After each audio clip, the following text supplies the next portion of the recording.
Hello, friends. I'm back again with some new interesting facts of tea and a fresh news story for all of you.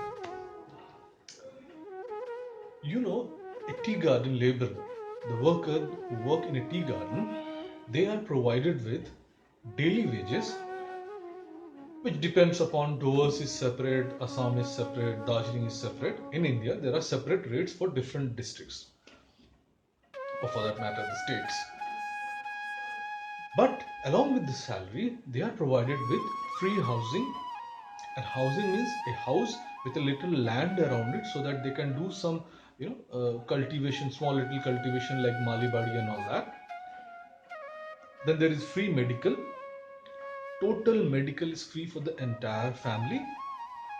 Then they are provided with protective clothing, which includes shoes, umbrella, tarpaulin. Then they are provided mosquito nets, fuel. Fuel is like wood is provided to them to prepare food. So all these things are provided free of cost, and also the education, that's also free for a garden worker. And once they retire, they get provident fund gratuity, and the best and most interesting part, which is more or so generally prevalent in all those industries which are from that time, that is the British Raj, the Badli system. Now, in Badli system, what happens is when a father or the mother, the person who is working, once they retire, in their place, their children are given job. So that's Badli system. So that is still prevalent in tea gardens and many other industries where, which was started during the British period. So that is also a system wherein the children of a worker is also assured of permanent worker status if, like, they want to have a they want to work in place of their parents.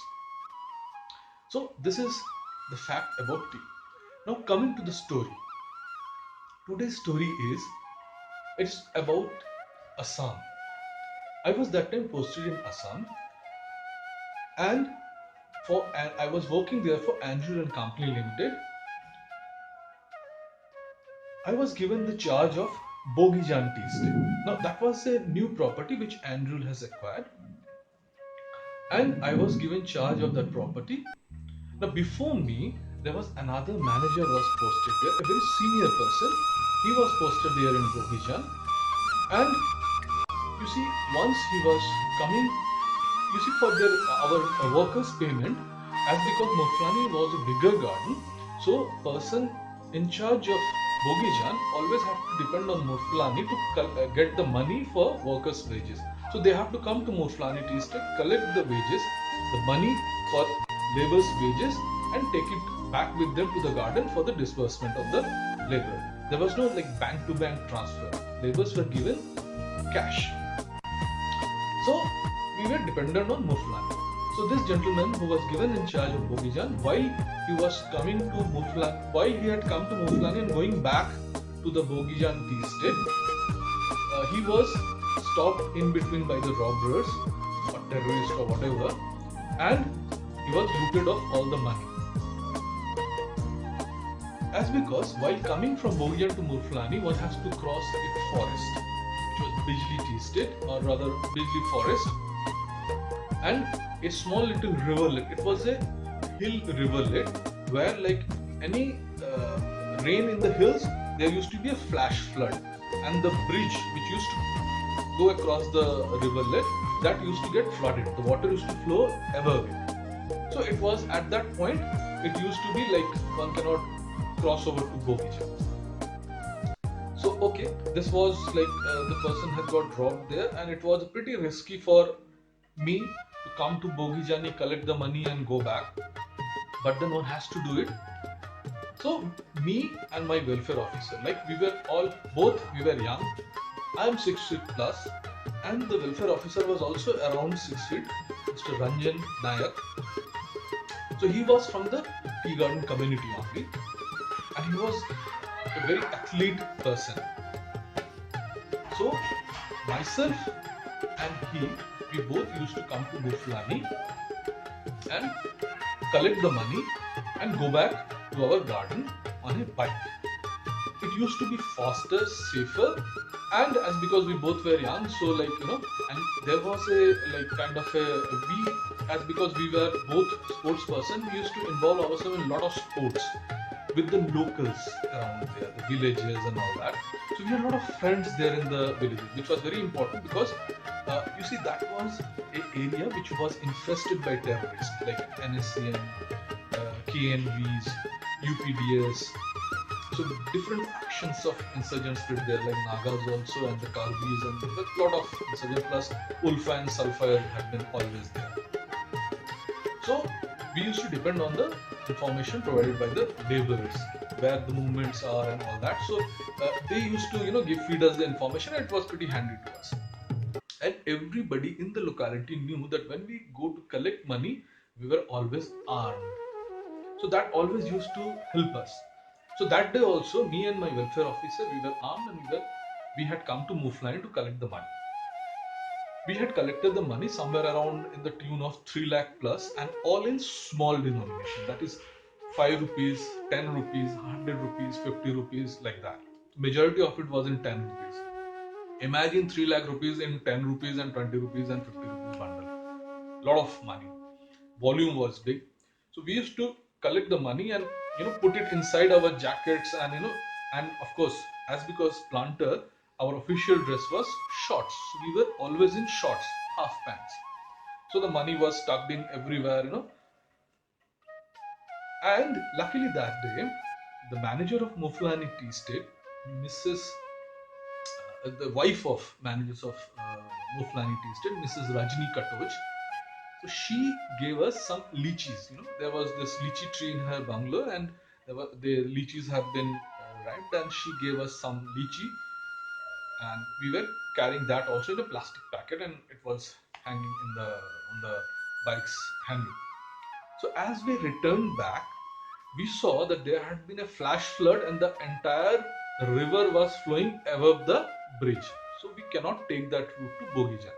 Now this road from Murfline to Bogijan was hardly 3 to 4 kilometers, max 5. So small road. But as because now the road was entirely flooded, and we cannot wait because that day evening itself we had to disburse the money among the laborers. So laborers will be waiting. So we have to return back to the garden. So the only way left out was to take a detour all the way to via that Garampani Reserve. If you remember in my previous story, I had told you about an elephant encounter. A group of elephants have surrounded me, and while I was going through that road. So it was the same road we have to take to reach back to Bogijan Tea Estate. Now that was around 60 kilometers, 60 kilometers, and via forests, where there were army checkposts and police checkposts and all that. So myself and my welfare officer, Mr. Ranjan Nayak, we started our journey via that route. Imagine carrying 3 lakh rupees in small denomination with arms and lychees, and without any helmet or anything, and we were driving through that forest road. We were scared, but then we have to do it because we have to reach the garden before the payment. Lot of lives were dependent.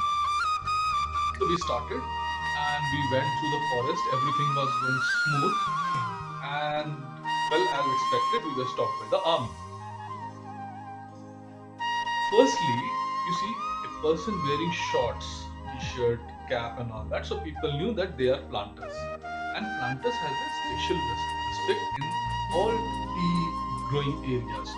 So generally people they know us, they understand. Even if they don't know us, they respect. So we were stopped and we were asked, like, where are you going and what are you carrying? So without going into any detail, I just put my hand in the lychee packet, took out a bunch of lychees and gave it to the army guys there. Like there were 4-5 of them holding that outpost, and mostly were from western part of the India. So I gave them the lychees and told them, see, they are carrying lychees. Why don't you have it?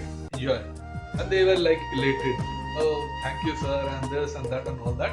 We told them that we are from the nearby garden and going to another garden. They were pretty elated. We shared the lychees with them, moved forward. No, they didn't did any kind of checking or anything. Lychees made them happy.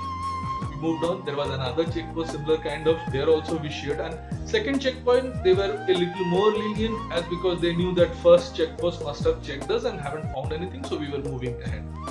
So there also we gave them another bunch, and then we moved, and finally via the forest and hills and all that, we reached our garden safe and sound and could distribute the money. So this was the story. It was adventurous for us at that point, as because we were kind of pretty scared, as because we were carrying a lot of things which we were not supposed to be carrying in those insurgency infected areas. So that makes it a little romantic and a little adventurous. I hope you'll have liked the story today, today's story and today's fact. If you have liked it, please do share. Thank you. Meet you in another story.